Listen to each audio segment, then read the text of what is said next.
Mi curso de alquimia me cambió todo lo que yo creía saber de esta carta. Dentro de las cosas que me parecen sumamente interesantes de la alquimia tradicional es que hay muchas cosas que están ahí a la vista, en las catedrales, en los libros, en la simbología, pero que solo para la persona que sabe lo que significa, los que saben ver, lo pueden ver. Y para mí ha sido algo muy claro que no es que el tarot haya salido de la alquimia, pero sí que muchos conocimientos alquímicos se encuentran representados en las cartas del tarot. Y bueno, eso no nos parece un descubrimiento como tan interesante, pero una vez que lo ves, ya no puedes no verlo. En muchos libros, en mi práctica y en muchos espacios, para mí esta carta, la Rueda de la Fortuna, que es un arcano mayor, hablaba de una cuestión relacionada al tiempo, un poco como las leyes naturales, las cosas van a caer por su propio peso, las cosas van a llegar en su preciso momento. O por ejemplo, invertida, hay algunas personas que no les gusta leer las cartas del tarot invertidas, pero invertida para mí es como este aprendizaje de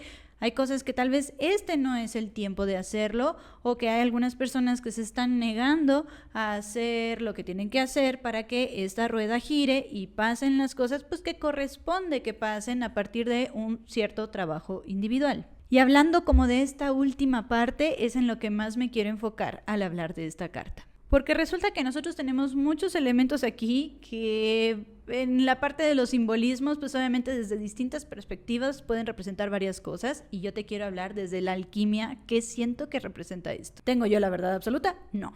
Número 1, el tema de la esfinge. En esta representación del tarot Rider-Waite-Smith tenemos en la parte superior de esta rueda de la fortuna una esfinge que además tiene una espada. Te cuento, la alquimia se remonta a años muy atrás y proviene de la sabiduría de Egipto. Egipto no se llamaba Egipto, fue el nombre que le pusieron los griegos cuando llegaron a Egipto, pero era la ciudad de Kem. K-H-E-M. Y entonces la alquimia era lo que viene de Kem, o el conocimiento que viene de Kem, lo que viene de adentro de Kem más bien. Por esto no es raro que nosotros relacionemos la figura de la esfinge con la cultura egipcia. Porque mira, la esfinge es una bestia, no es algo natural, digamos, no es algo lindo. La esfinge tiene patas de león, cabeza de humano, tiene alas de águila con cuerpo de toro. Y resulta que la esfinge, aunque sí la tenemos relacionada con la sabiduría, la esfinge no es sabia solo porque es una esfinge. De hecho, la esfinge es destructiva, como te digo, es una bestia. Y como esta bestia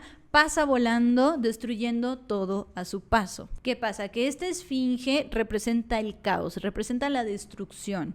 Y no una destrucción del karma o el castigo divino o esas cosas. La destrucción que nosotros, cada uno de nosotros, puede crear a su alrededor. Cuando no somos conscientes, cuando somos lo que la alquimia designa hombres y mujeres de sal, que somos demasiado caóticos, tenemos todo demasiado juntos, somos como esa bestia que es medio algo, medio nada, una mezcla de todo al mismo tiempo y que destruye todo a su paso. En los estudios teosóficos de Madame Blavatsky, ella era una excelente medium y canalizadora, y ella en sus canalizaciones y los escritos que salen de ella, explica que la esfinge, esa representación que se hace de la esfinge sentada, ¿no? Como la reconocemos en la cultura egipcia, las patas tocaban el mar. Obviamente, pues en tantos años ha cambiado un poquito, ¿no? Como esa geografía y ya no está el mar directo en las patas, pero que en los tiempos en los que se construyó esta figura que conocemos de la esfinge, las patas daban hacia el mar y tocaban el mar. Porque resulta que mientras la esfinge está volando sin sentido, caótica y destructiva, no es consciente, tiene como demasiado caos sucediendo en sí misma. Pero es en el momento en el que esta esfinge se sienta, que deja de andar sin ton ni son de acá para allá, sin tener ni idea de lo que está haciendo, y esta esfinge se sienta, comienza entonces la sabiduría o el camino hacia la sabiduría. Y es igual con nosotros, los seres humanos. Cuando estamos por ahí reaccionando a la vida, medio improvisando con lo que pasa, si la persona me ofendió, si la persona me quiere, no me quiere, si hace lo que quiero, si no hace lo que me conviene, somos destructivos a nuestro paso. Pero es hasta ese momento en el que nos sentamos, en el que decimos, a ver, basta, tengo que tener conciencia, tengo que pensar, tengo que decidir diferente, entonces inicia el camino de la sabiduría. ¿Y qué significa esto de que esté sentada frente al mar? Pues cuando tiene esa capacidad de contemplar. Seguramente has tenido la experiencia, y si no, te la recomiendo, de sentarte a contemplar el mar. Es algo muy pasivo, parece que no está pasando nada. Requiere de paciencia, requiere de observación para poder captar, ¿no? Como es esta parte también de la invitación hacia lo introspectivo, observar el interior. De hecho, en el tarot, en otras cartas en donde hay agua, donde hay cuerpos de agua, donde hay mares, estamos hablando de introspección. Aquí detrás de la sacerdotisa, de esta manta de granadas y palmas, y detrás de estas columnas, que de hecho tienen mucho que ver con las columnas del templo del rey Salomón, te voy a hacer un video de eso también desde la visión alquímica. Detrás hay un océano, detrás hay un mar que representa la introspección profunda y la capacidad de autoobservación. Cuando esta esfinge deja de andar volando por el mundo, deja de andar improvisando, reaccionando y como a merced de todo lo que le pasa y a merced de todas sus circunstancias, y se sienta a observarse a sí misma, entonces comienza el camino de sabiduría. Y entonces toda esa juntitud, toda esa parte en la que todo está demasiado junto, en una bestia demasiado reactiva, comienza a separarse. En la alquimia se denomina que el sol y la luna comienzan a separarse, y en ese espacio puede ingresar la luz de la conciencia, la luz divina, la luz más elevada. Y por eso me parece curioso que en las 4 esquinas de esta carta estén los 4 seres que conforman a la esfinge. Tenemos al toro, tenemos al león, tenemos al águila y tenemos al humano. Que se ha relacionado un poquito con los 4 evangelistas también. Siento que no es casualidad. Se puede relacionar también con los 4 signos fijos de la astrología. Acuario representado en el humano, Escorpio representado en el águila, Tauro representado obviamente en el toro y Leo representado también en el león. Desde esta perspectiva, para mí, la representación simbólica de esta carta es que lo único que no cambia es que todo cambia, lo único fijo es que todo se mueve. Y entonces en esta rueda de la fortuna pues entiende como a veces estás arriba, a veces estás abajo, a veces te toca dar, a veces te toca recibir, y así es. Y aunque no considero que esta representación o esta interpretación sea equivocada, visto desde los lentes, ¿no?, de la alquimia, esto es un poquito diferente. Porque aquí podríamos estarlo aludiendo o adjudicando a una cuestión de destino. El destino decidirá si te toca o no te toca, si estás arriba o si estás abajo, y no tienes de otra. Pero resulta que en la alquimia, una de las bases y de los ejercicios alquímicos más importantes que hay que hacer es el solve et coagula. El solve et coagula es una especie de ejercicio, una especie de meditación, una especie de visualización en la que todo tu caos, tus partículas de caos, una a una las vas convirtiendo en luz. Tu esfinge, que es caótica, que es una bestia, que está todo junto, lo empiezas a separar. Y resulta que dentro de este concepto del ejercicio del solve et coagula hay un concepto muy importante que se llama la rota microcósmica o la rueda microcósmica. De otra forma es como ese proceso de trabajo interno que se hace durante el solve et coagula. Y resulta que en esta rueda de la fortuna, en medio tenemos las letras que hablan también de rota. Tenemos la R, tenemos la O, la T y la A, que habla de esta rota microcósmica, de este trabajo que hay que hacer de introspección. También estas letras pueden deletrear Torah, que es una forma de decir ley, ¿no?, de representar la ley. Bueno, la ley natural es que todo se mueva. Y también tarot, pues porque pues es el tarot, ¿no? Tenemos entre cada una de estas letras de la palabra rota o Torah o tarot, las letras hebreas para el nombre sagrado de Dios, Yod-He-Vod-He. Resulta que desde la alquimia, cuando estás haciendo el trabajo del solve et coagula, se trabaja desde lo que se conoce como el alcaest o el rocío cocido, o es como un agua que lava, digamos, como este caos que nosotros tenemos. Es la luz divina, eso más elevado en lo que tú crees. Y bueno, esta representación a través del hebreo y a través del nombre de Dios, pues no me parece extraño. Esto para mí no es más que una representación o una forma de decir que el trabajo de la rota microcósmica, de la rueda interior que se mueve durante el solve et coagula, se integra además de la luz del Alcaes o de la luz de Dios. Y por eso es que están, digamos, como complementadas, tanto la rota como Dios. Y durante este proceso en el que tú vas alquimizando tu caos, se va creando algo que se llama el mercurio liberado, la liberación de tu espíritu. Y este pequeño diablillo, que parece un diablillo, pero no es un diablillo, es Mercurio, es un Hermes. De cierta forma, cuando tú ves esta carta como una cuestión de destino, lo ves como, bueno, a veces eres la sabiduría de la esfinge y a veces eres la maldad del diablillo, pero siento que nada que ver, que es parte como de todo este proceso en el que tú vas transformando tu caos en luz a través del trabajo interno, a través de la autoobservación consciente. Otra cosa muy interesante de esta carta, resulta que durante el proceso alquímico que se va haciendo hay 3 fases importantes: nigredo,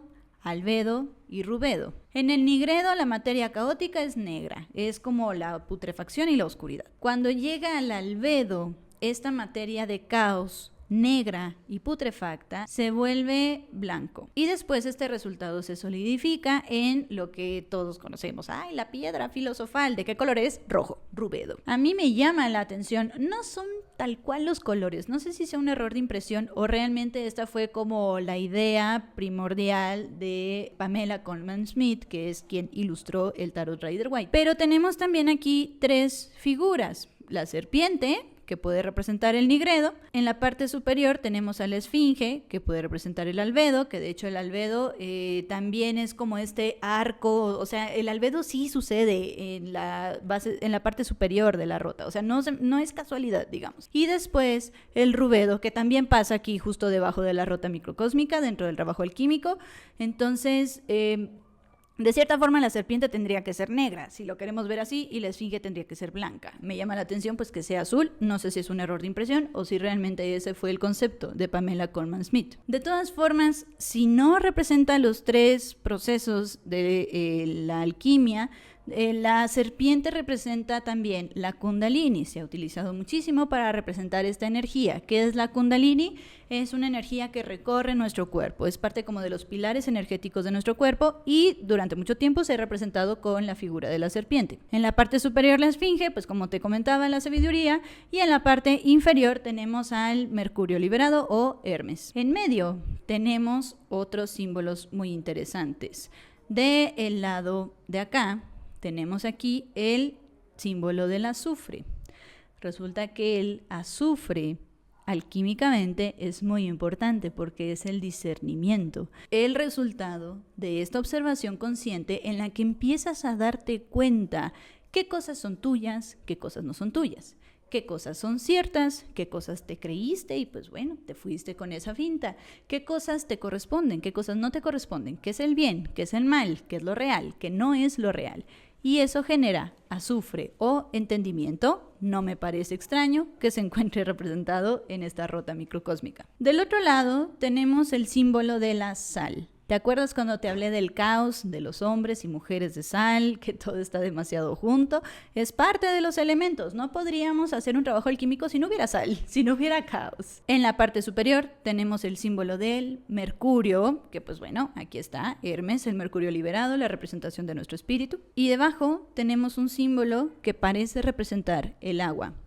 Pero no es el agua como elemento, de hecho el símbolo del agua como elemento es un triángulo, porque esta no es agua, el agua de los ríos, el agua de los mares. Esta agua es el rocío cocido, es la luz del Alcaes, es esa agua cósmica que lava el caos durante el proceso del solve coagula. Y para cerrar, no creas que se me ha olvidado qué onda con la espada de esa esfinge, por qué tiene una espada, qué tiene que ver la espada. En los elementos del tarot de los arcanos menores, las espadas representan la mente. En este caso, si estamos hablando de sabiduría, podemos pensar que es ese discernimiento, ese conocimiento, esa mente que está trabajada, que está adiestrada, que ya no es una esfinge que lo destruye todo. Pero por otro lado, esta espada también puede recordarnos la historia de Excalibur. La historia de Excalibur también es un aprendizaje alquímico, también es un relato desde la alquimia, en el que la espada está en la piedra y es una piedra tan dura que nadie puede sacarla. La espada es nuestra sabiduría, nuestro conocimiento, nuestro potencial,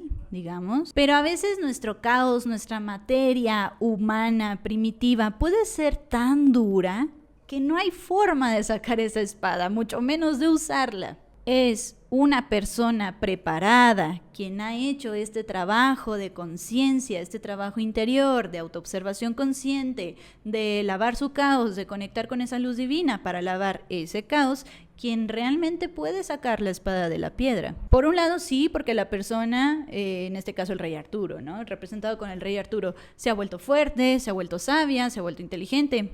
Pero también porque la piedra ya no es tan dura, porque ya no es tan bestial, ya no es tan caótica, ya no causa daño a todo lo que sucede y todo que se atraviesa en su camino. A través de este ejercicio del Solvet Coagula es que se va ablandando esta materia bruta, esta materia dura, y podemos sacar la espada, podemos obtener esta sabiduría representada claramente con la esfinge en la cima de esta rota. En resumen, este conocimiento alquímico, o al menos este entendimiento que yo le estoy dando, me ha cambiado por completo lo que significa esta carta. Porque para mí esto ya no representa una rueda del destino, como esta fortuna, Madame Fortuna, de la que todos somos víctimas. Que a veces nos va bien, que a veces no nos va bien, que a veces tenemos dinero, que a veces no, a veces estás arriba, a veces estás abajo. Es una ley natural, sí, es un principio energético, el principio del ritmo. Todo tiene un ritmo y todo se mueve. Pero para mí, la verdad, después de pensarlo mucho, en las lecturas, cuando aparezca para mí esta carta para mi consultante,